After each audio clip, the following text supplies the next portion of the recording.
every time that I move, which has been about once a year for the past 5 years since I started this channel, I have to obviously load everything up into a moving truck. And when I do that, these scooters take up a ridiculous amount of space. So I find myself selling off, giving away as many as I can to get rid of them.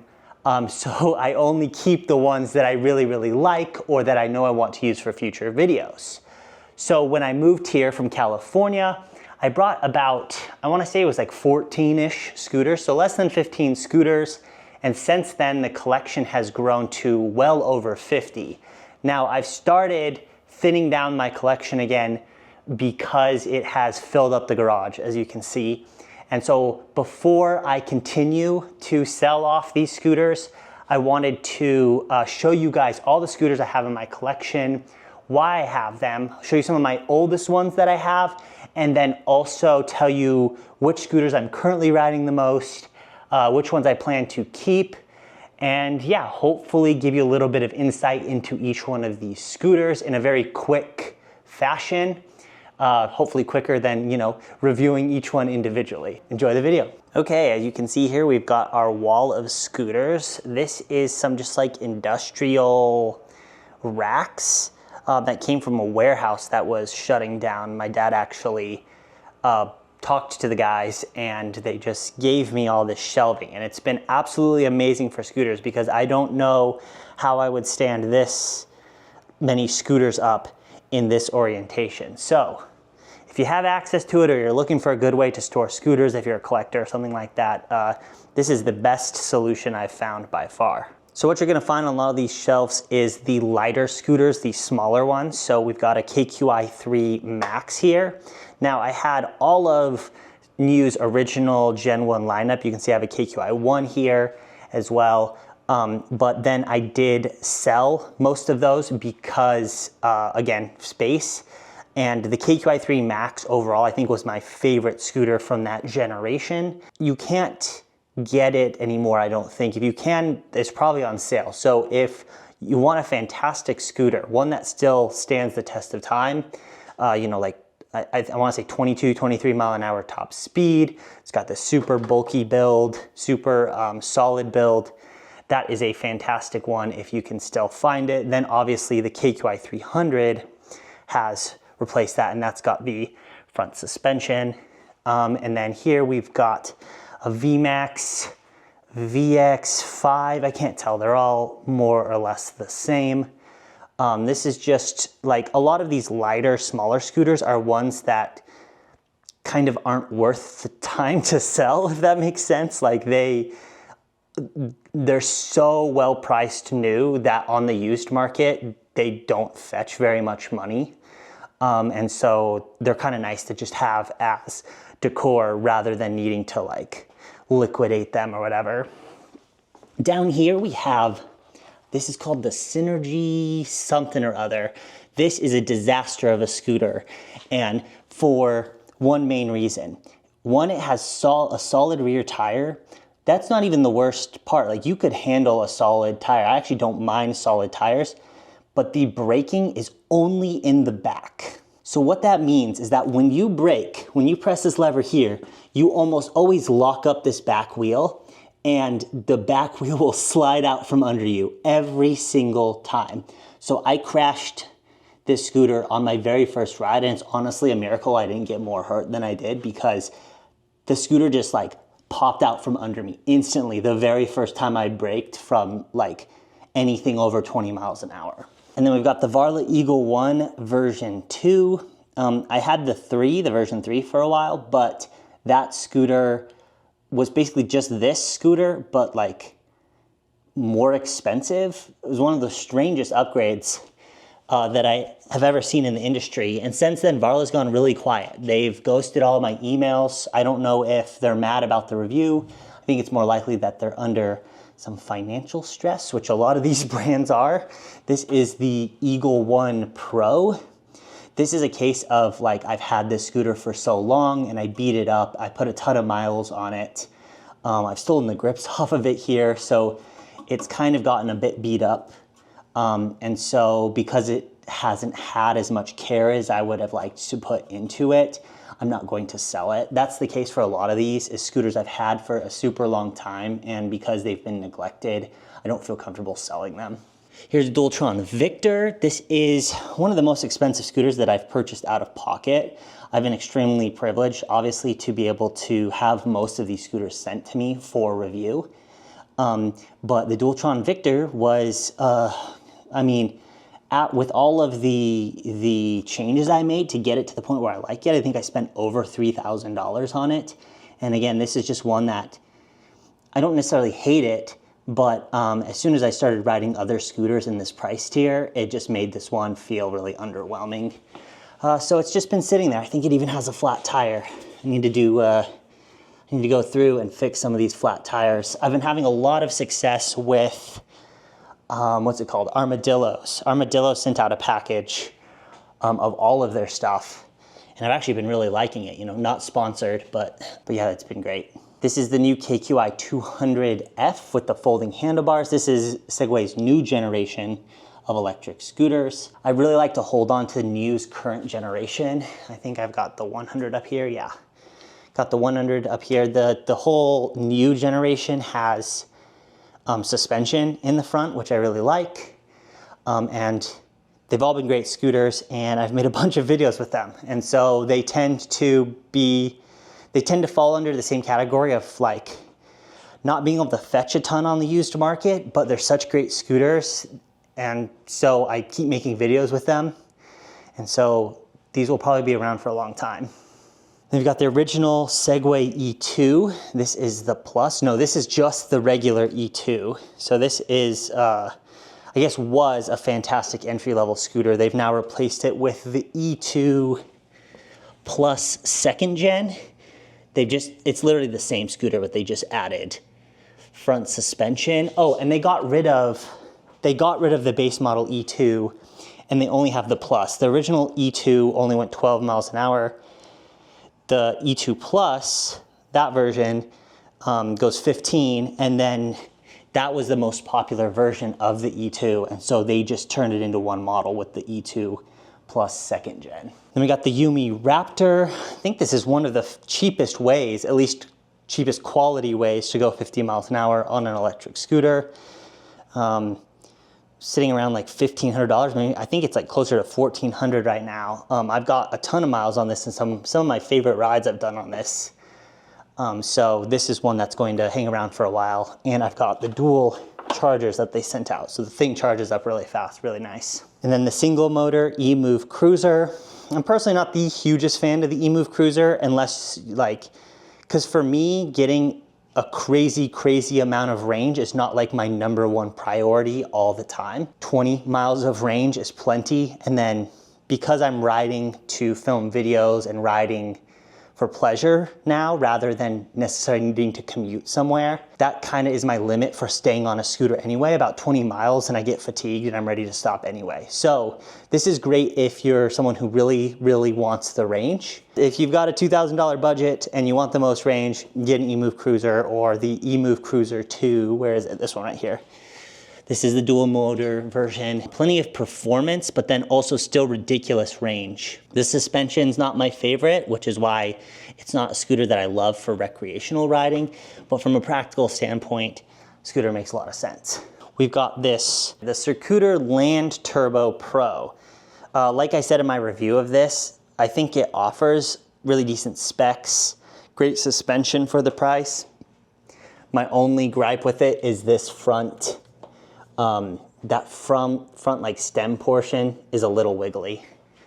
And then this is called an Aeon Feather, something along those lines. So it's essentially a clone of the E2 GT or whatever it's called, like the super hyper light one, the one like Fluid Mosquito, like that style. I guess, I don't remember talking to the company, but I guess they sent me this scooter and it showed up at the door one day, and it was in like an unbranded box. I looked through my emails. I couldn't find anyone that was supposed to be sending me a scooter.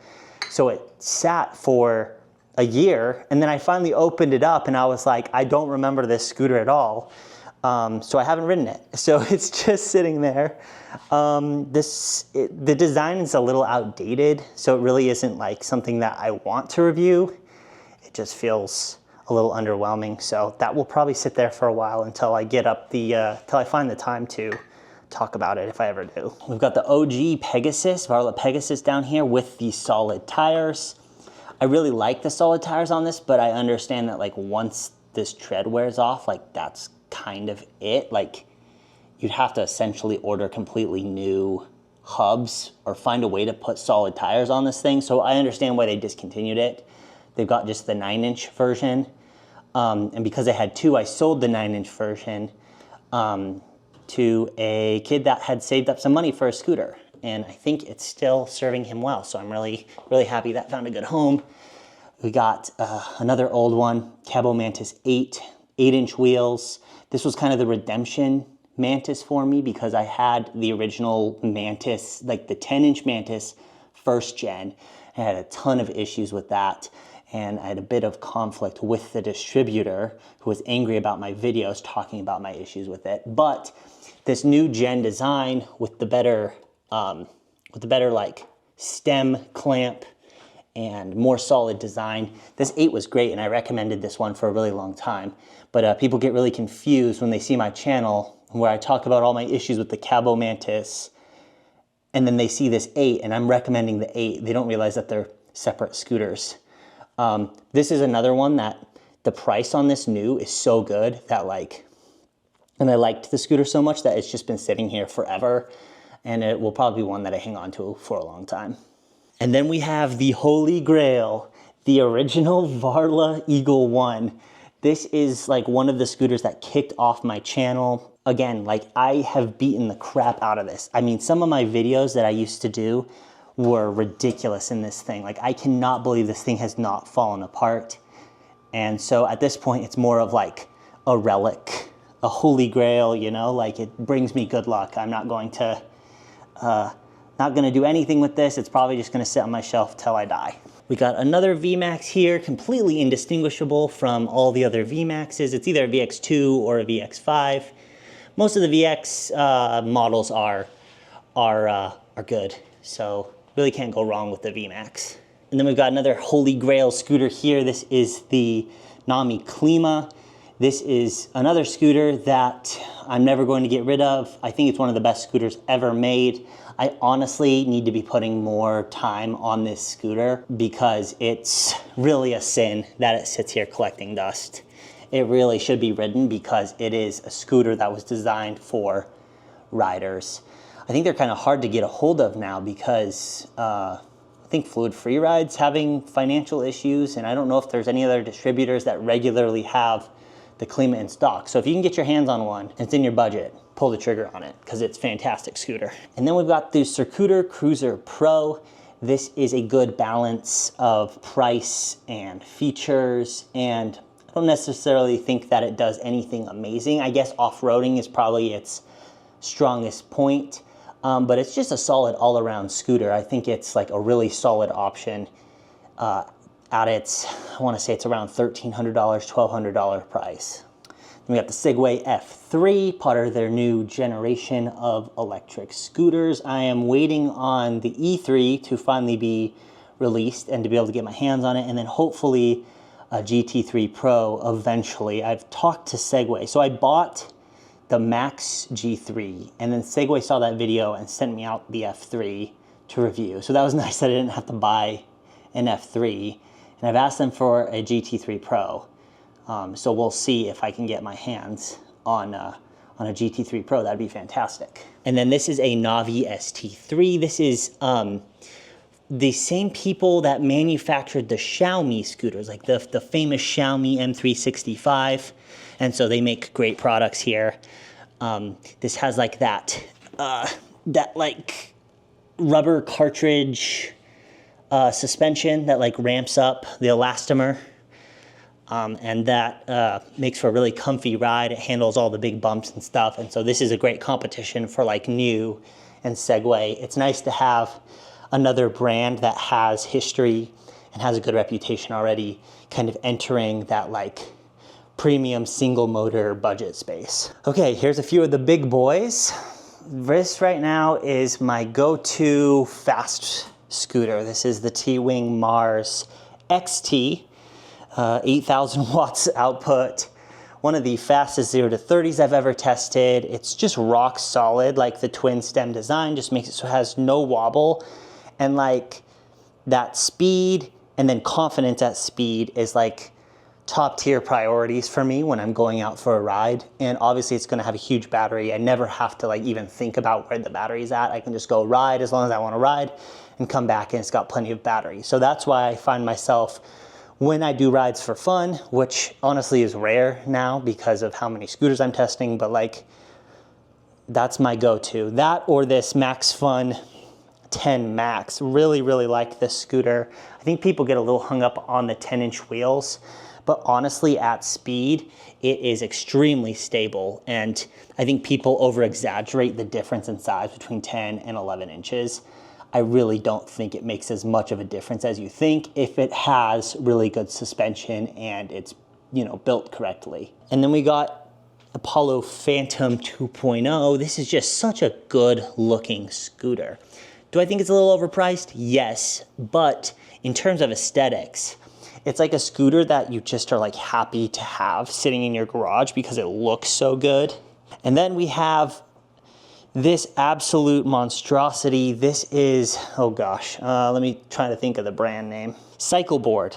So, I won't go into too many details, but I fried something in this while I was setting it up. And they've sent me all the parts to fix it.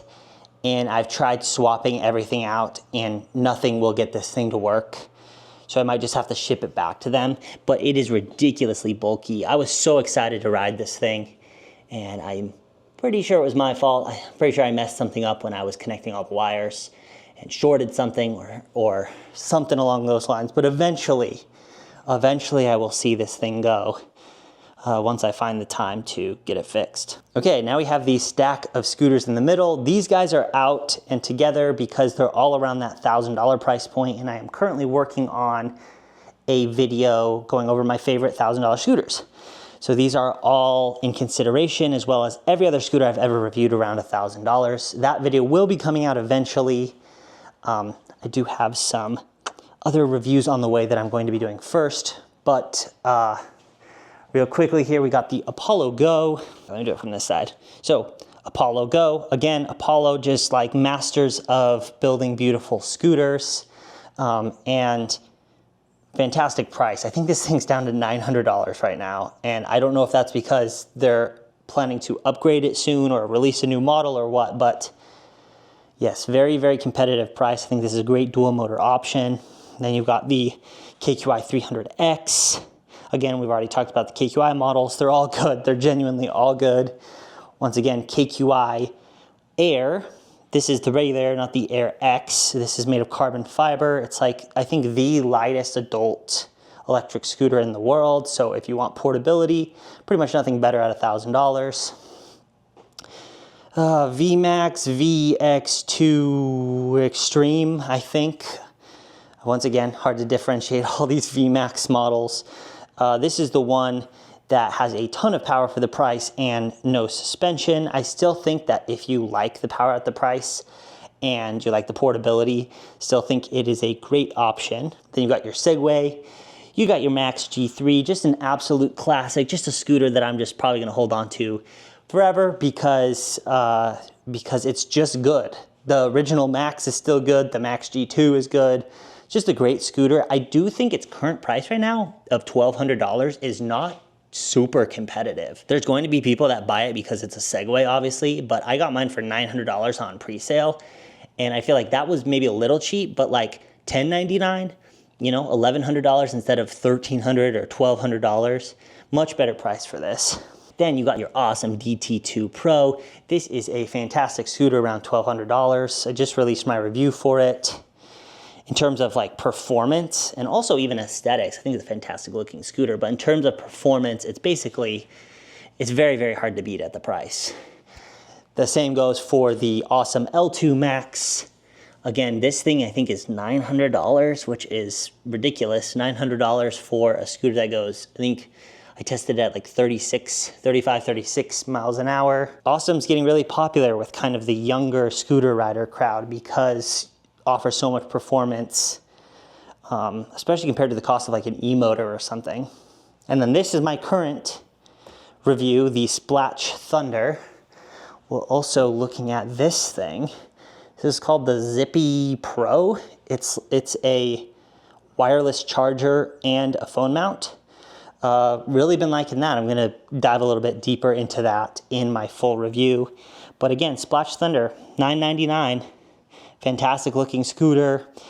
I tested it and it got up to a legit 40 miles an hour. So yeah, that's fantastic for under $1,000. That $1,000 price point, like $1,000 to $1,200 is becoming insanely competitive and it's full of just absolutely amazing options. So this is such like if you had to rank price tiers, the $1,000 to $1,200 price tier is the best place right now to buy an electric scooter. You can get just about any type of scooter that you want.